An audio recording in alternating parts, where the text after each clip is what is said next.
Richard Martineau. Narrateur de l'actualité. Alors, dans la section Faites la différence du Journal de Montréal sur le site Internet, vous pouvez lire une lettre ouverte de Mary Wright et Alexandra Hull sur une infirmière canadienne, Amy Ham.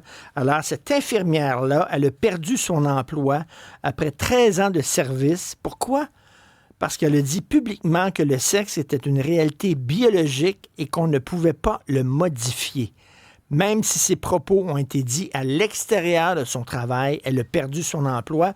On en parle avec une des co-signataires de cette lettre-là, Alexandra Hull, présidente du Réseau féministe québécois. Bonjour, Alexandra.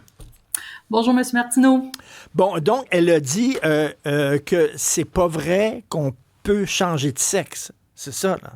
Ben, ce qu'elle a dit, en fait, ce qu'elle a mis sur Twitter en 2020, là, parce que c'est la fin d'une longue saga judiciaire, c'est qu'il n'y avait que deux sexes, hommes et femmes. Okay. Ben, et elle a perdu son emploi à cause de ça. Mais Oui. biologiquement, à moins que je me trompe, il y a effectivement XX ou XY. Il n'y a Oui. pas XZ, il n'y a pas XC, il n'y a pas XF. Il n'y a Non. rien de ça. Non. Donc, c'est une réalité biologique. Oui, c'est un consensus scientifique. Même s'il y a des personnes intersexes qui existent, ce n'est pas un troisième sexe. C'est une anomalie génétique, mais et oui, il n'y a que deux sexes. C'est ce qu'on enseigne encore en biologie. C'est comme ça qu'on soigne les gens. Mais maintenant, au Canada, si on nomme cette réalité-là et qu'on est infirmière, on peut perdre son emploi. Ce n'est pas anodin. C'est incroyable parce que, mettons, un homme se fait changer, entre guillemets, en femme. Puis moi, quand je dis entre guillemets, parce que moi, je dis que c'est des changements esthétiques, là, c'est comme une chirurgie esthétique extrême. On t'enlève le pénis, on te creuse un vagin, on te donne des hormones qui te fait pousser des seins. Bon. Mais si cet homme-là, qui est devenu maintenant femme, meurt dans un incendie, je dis souvent cet exemple-là, son corps est totalement carbonisé. On ne sait pas si c'est un homme et si c'est une femme. Si un spécialiste prend de l'ADN sur le corps pour savoir est-ce que c'est un homme ou une femme qui est mort, qu'est-ce que les résultats de l'ADN vont démontrer, Alexandra Hull? Que c'est un homme.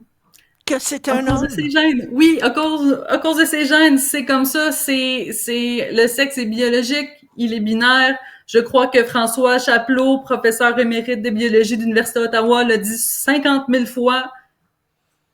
Le sexe est binaire. On peut changer son apparence pour ressembler à l'autre sexe. On peut, mais ça ne change pas ta réalité biologique profonde. Non. Qui est bon. Et est-ce que, mettons, un professeur de physique, de géographie ou de biologie dans une université, si ce professeur-là disait en classe « La Terre est plate », je vous pose la question, Alexandra Hull, est-ce que ce professeur-là risquerait de perdre sa job? Je pense. Ben, très honnêtement, je ne sais plus maintenant. On ne sait plus. Probablement qu'il se ferait taper sur les doigts. Il y aurait peut-être une suspension avec salaire. Puis, à mon avis, il pourrait quand même continuer d'enseigner, là. Ce qui est particulier avec le cas de Amy Ham, c'est que elle a été, il y a eu des plaintes qui ont été faites par des militants. Elle a été suspendue sans salaire pendant plusieurs années. Il y a eu un jugement qui a été émis, je pense qu'il y a 2-3 semaines, qu'elle était reconnue coupable parce que croire que le sexe est binaire, ça serait discriminatoire, puis c'est une croyance. Puis là, on s'entend, Madame Ham, elle est infirmière, elle travaille dans un hôpital, elle offre des soins de santé. Donc, le jugement n'a pas eu rapport avec des soins qu'elle a offerts à des patients, des propos qu'elle a eus sur son milieu de travail. C'est vraiment pour avoir statué que le sexe était binaire, elle a perdu en cours contre son ordre professionnel et elle a été congédiée suite à ça. Ça crée un précédent. De nous, notre point de vue, c'est une bombe, là, ce jugement-là, parce que là, ça démontre que si un professionnel de la santé, un médecin, un psychologue, un psychiatre, gynécologue, sage-femme, infirmière, croit que le sexe est binaire, ben là, ça peut être du discours haineux et tu peux être sanctionné et perdre ton emploi. C'est pas rien, là, quand même, là. Ça crée tout un précédent, là, au Parce milieu que ça, de... c'est quoi? Ça s'est réglé devant un tribunal du travail ou ça s'est réglé devant des tribunaux, puis ça peut causer un précédent judiciaire, là? Oui, ben ça a été réglé devant les tribunaux dans le coin de Vancouver, là. Fait que c'est quand même pas rien, là. C'est quelque chose qui va avoir un impact sur tous les travailleurs canadiens. Parce que là, on congédie quelqu'un en disant que croire que le sexe est biologique, c'est une croyance comme croire en Dieu, comme croire en n'importe quoi d'autre. Puis nous, ce qui nous a choqués, on a fouillé là dans nos archives, on a trouvé un article de 2022 qu'au Québec, à Chicoutimi, il y a un pharmacien qui a refusé l'accès à la pilule du lendemain à une femme à cause de ses croyances religieuses. Lui, pour ses croyances religieuses, il a refusé de donner la pilule du lendemain à une femme qui le demandait. Donc, il l'a envoyé à une autre pharmacie. Là, c'est à Chicoutimi, là. C'est proche au Québec. Puis l'autre des pharmaciens du Québec rappelait que ses membres peuvent refuser de prescrire un médicament si ça va contre leurs convictions morales et religieuses. OK. Oui. Mais là, ici, on a une infirmière qui dit que le sexe est biologique, qu'il y en a juste 2. Elle perd sa job. Et ben, OK, donc, si elle avait dit, mettons, là, moi, je suis chrétienne, ou je sais pas, là, je suis rastafarienne, et dans ma religion, on n'accepte pas qu'il y ait 3 sexes, ma religion dit qu'il y a seulement 2 sexes, là, on dirait, ah, là, c'est correct, c'est des croyances religieuses, il n'y a pas de problème. Mais elle a dit, non, c'est pas ma religion qui dit ça, c'est la science. La science dit qu'il y a 2, puis là, elle perd sa job. Fait que donc, finalement, les croyances religieuses sont mieux protégées par notre système de justice que les faits scientifiques eux-mêmes.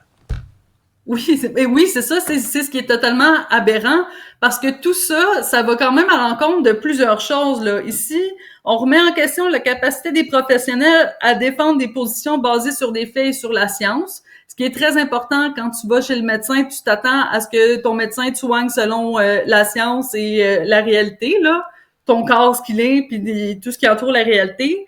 Ça va aussi à l'encontre de la Charte des droits et libertés de conscience puis de la pensée qui est garantie par la Charte canadienne. On a le droit aussi de pas adhérer à une idéologie, là, je veux dire, ça, c'est la base. Puis la Charte la Charte canadienne des droits et libertés protège le droit à la sécurité basé sur le sexe pour les femmes.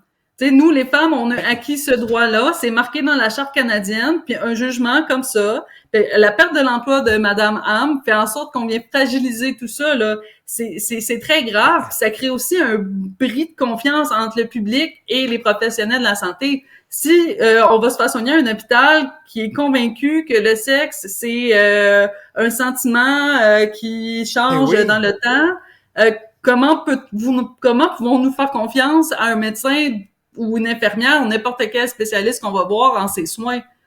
On s'attend à ce que ce soit basé sur la réalité. Par exemple, qu'il y a des gens qui ne font que dire des faits, transmettre des faits biologiques irréfutables qui perdent leur emploi. C'est comme, là, on dirait que les gens qui croient à la biologie, à la physique, à la science, doivent plier les genoux devant les idéologies. Les idéologies sont plus importantes que les faits scientifiques. Et quand on nous dit qu'un médecin qui accouche une femme et qui assigne un sexe à la naissance, il n'assigne pas un sexe à la naissance au bébé, il constate le sexe. Il dit, voilà, cet enfant-là a un pénis, c'est un garçon, je le constate, je lui assigne pas un sexe.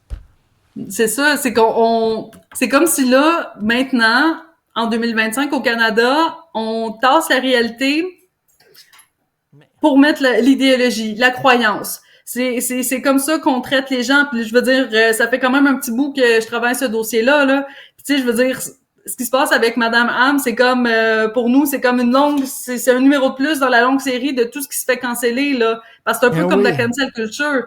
L'année passée, je pense en janvier, il y a un médecin québécois qui s'est fait radier pendant 3 mois pour avoir mégenré un patient trans. En 2018, le Vancouver Rape Relief, qui est comme le plus gros centre au Canada de centre d'hébergement pour femmes, qui a perdu leur financement parce qu'ils voulaient maintenir leur service juste pour les femmes biologiques. Je pense qu'Annie F. Collin, qui est professeure de philosophie, s'est fait bannir d'un magasin parce qu'elle avait un chandail qu'elle aimait J.K. Rowling. Je veux dire, Mais les exemples n'arrêtent pas. Là. Il y en a un, je pense, à chaque semaine, si c'est pas à chaque jour. C'est complètement ridicule. Et on sait, J.K. Rowling, vous en parlez, là, elle a fait victime d'une cabale internationale juste parce qu'elle a dit que pour elle, il y a seulement deux sexes. Puis là, même les comédiens qui sont devenus célèbres grâce à Harry Potter, maintenant la renient, ne veulent plus lui parler, etc. Vous, Alexandra Hull et Mary Wright, vous devez en recevoir parce que vous n'avez pas peur de prendre position. J'aimerais lire certains courriels que vous devez recevoir. Il doit en avoir des vertes et des pas mûres, là.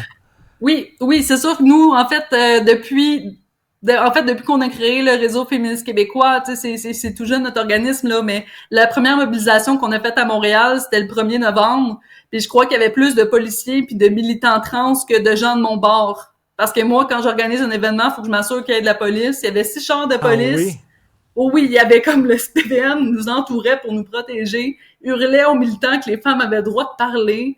Tu sais, c'est ce climat-là. Moi, à chaque entrevue que je fais à Cube Radio ou dès que j'écris un article à quelque part, je vais recevoir, j'ai les messages courts, méchants, habituels, mais j'ai maintenant des longues dissertations sur comment on va réussir à me faire définancer. Parce que je fais de la haine en ligne, là. Tu sais, c'est comme ça, c'est ça le climat. C'est fou. Puis nous, on va quand même continuer de parler parce qu'on croit que c'est important. Puis ça touche toute la société au complet. Là, on peut pas se taire sur ces enjeux-là. Puis il faut bien que quelqu'un en parle. Là, on peut pas faire semblant que ça existe pas.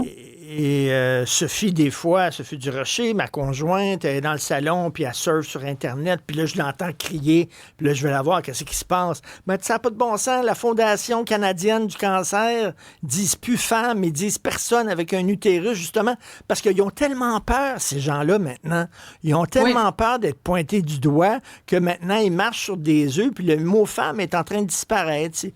Individu avec un utérus ou individu avec un trou en avant, puis tout ça.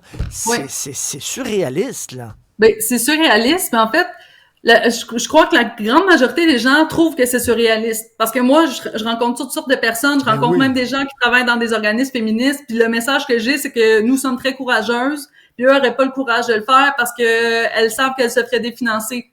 Moi, je peux pas me faire définancer parce que je n'ai pas de subvention du gouvernement. Nous ne vivons que de dons et d'eau fraîche, là. Donc, moi, je peux parler... Même si on écrit au secrétariat de la condition féminine ou je sais pas quoi, je vais quand même continuer de chialer, là. Tu sais, ça m'empêchera pas de parler. Mais les autres sont bâillonnées parce qu'elles savent qu'elles peuvent vraiment se faire couper leur financement. Fait que c'est des pertes d'emploi, c'est des pertes de services, c'est des bris de services pour les femmes. Donc, on est dans ce climat-là actuellement, là. Puis ça, pour que les gens le comprennent que c'est là, on est là au Canada en 2021. Et s'il y a un conseil des femmes, un conseil du statut de la femme et la Fédération des femmes, mais parce que les femmes existent aussi, là. Il y a les femmes et il y a les hommes. En tout cas, c'est incroyable, mais c'est le précédent juridique que ça cause, là, que c'est en train de créer, qui est assez épeurant. Écoutez, vous saluerez votre co-signataire Mary Wright. Vous avez beaucoup de courage, Alexandra Hull. Merci beaucoup. C'est à lire dans la section Faites la différence sur le site du Journal de Montréal. Merci. Merci beaucoup, M. Martineau.